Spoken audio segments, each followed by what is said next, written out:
एक गांव में लोकेश अपने पिता के साथ रहता था। उसकी माँ का स्वर्गवास हो चुका था। लोकेश के पिता रामेश्वर उसे पढ़ा लिखाकर बड़ा आदमी बनाना चाहते थे।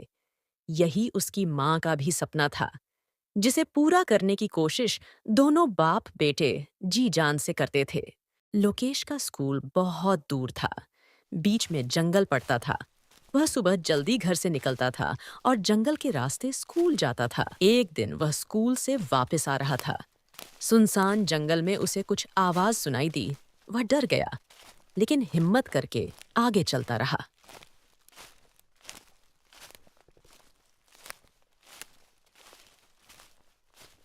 ओए लड़के, कहाँ जा रहा है?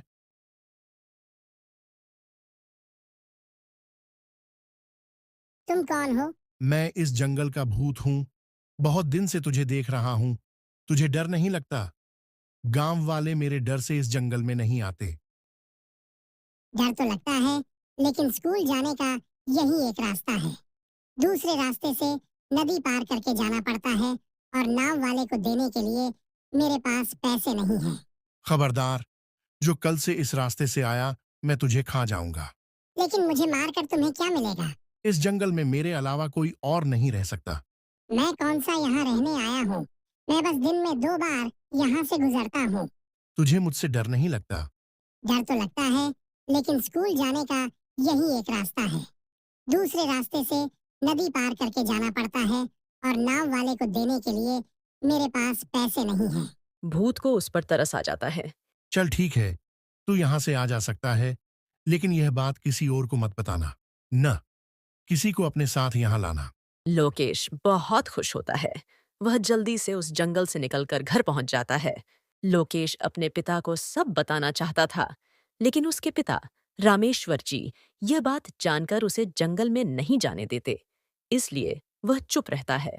अगले दिन से वह डरते डरते जंगल से स्कूल आने जाने लगता है। कभी कभी उसे भूत की आवाज सुनाई देती। भूत उससे सवाल पूछता, जैसे तेरे पिता क्या करते हैं, आज स्कूल में क्या पढ़ाया। लोकेश भूत के सवालों के जवाब देता था। धीरे धीरे उसका भूत से डर निकल जाता है। अब वह हर दिन भूत से बातें किया करता था। एक दिन लोकेश ने भूत से पूछा, तुम भूत कैसे बन गए? मुझे कुछ लोगों ने मार दिया था। जब तक उनसे बदला नहीं लूंगा, मैं भूत ही बना रहूंगा। लेकिन क्यों मारा था तुम्हें? मैं फसल बेचकर पैसे लेकर गांव आ रहा था। तभी 4 लोगों ने मेरे पैसे छीन लिए और मुझे मार दिया।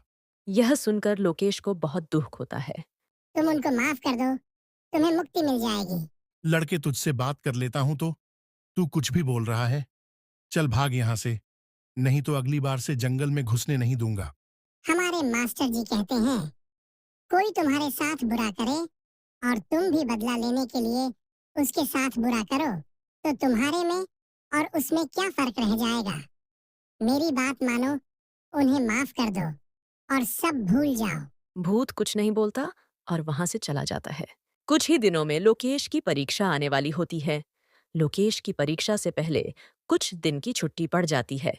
वह घर पर ही रहकर पढ़ाई कर रहा था। उसके पिता खेत पर गए हुए थे। तभी उसे भूत की आवाज सुनाई देती है। अरे, तुम यहाँ कैसे? तुम इतने दिन से नहीं आए। मैंने सोचा कहीं तुम बीमार तो नहीं पड़ गए।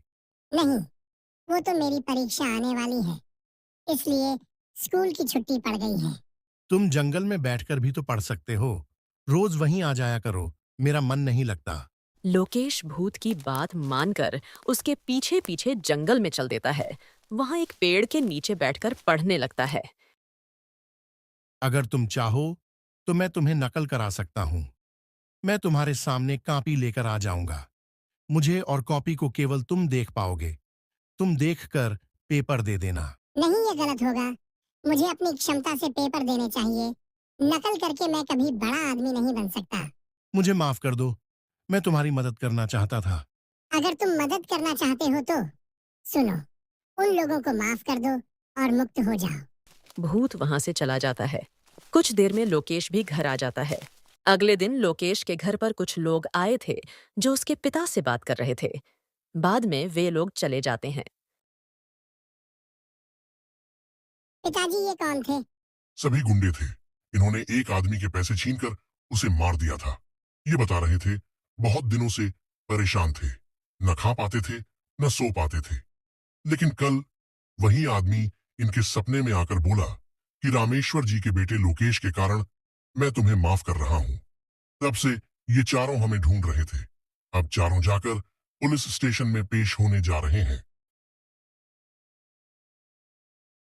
पता नहीं ये हमें कैसे जानते हैं।